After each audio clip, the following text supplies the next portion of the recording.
On avait à cœur de faire un événement pour présenter notre culture, parce qu'on est originaire de ce pays-là.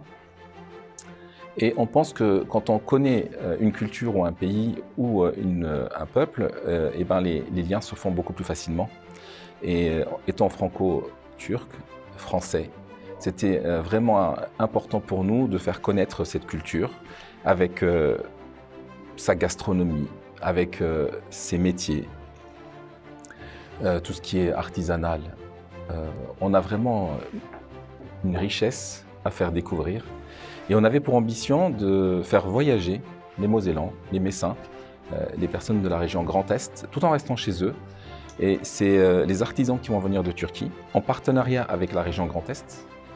On va avoir également des artisans de la région Grand Est qui vont prendre des stands pour tisser ce lien entre la France et la Turquie. Ce lien entre la France et la Turquie, c'est depuis des centaines d'années, voire même plus.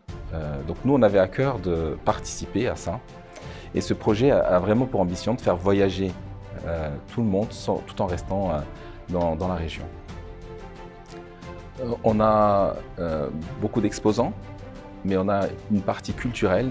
On a fait venir l'artisanat de Turquie, des expositions de tableaux, des expositions de photographies, une multitude de facettes de l'art turc, de l'artisanat turc.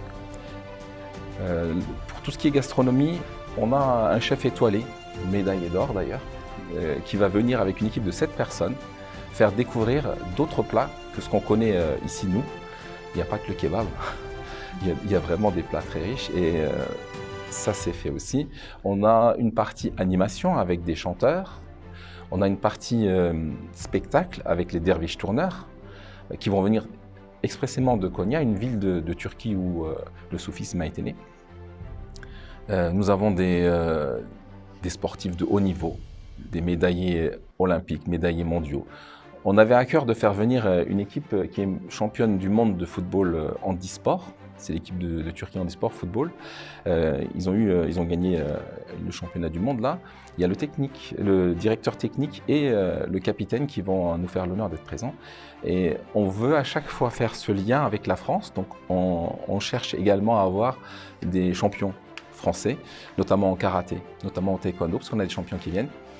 Et tisser et montrer ce lien à chaque fois et pouvoir faire un travail commun avec la Turquie sur le sport, sur l'art.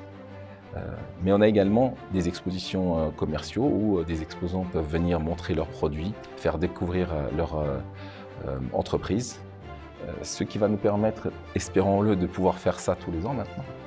En tout cas, on a ambition de bien faire pour pouvoir répéter.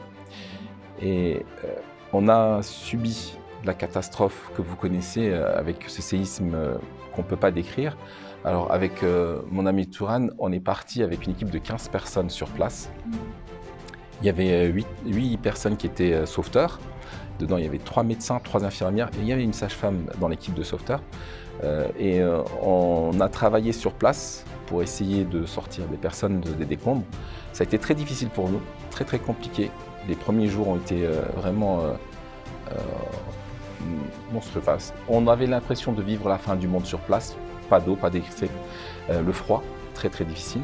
Et en partant de là, on s'est rendu compte que ceux qui étaient vraiment touchés, c'était les enfants. On a vu beaucoup d'enfants, on en a soigné plein, on a soigné 1200 personnes sur place. Et pour ces enfants, on s'est dit qu'est-ce qu'on peut faire? Ça tombait bien parce que Culture Expo était lancée.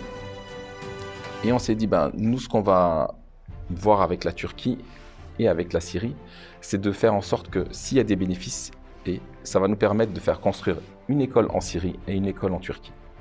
J'étais en Turquie il y a 2 jours, où j'ai vu le ministre de l'enseignement pour qu'il nous donne un site et puis qu'on puisse nous financer une école de 40 classes.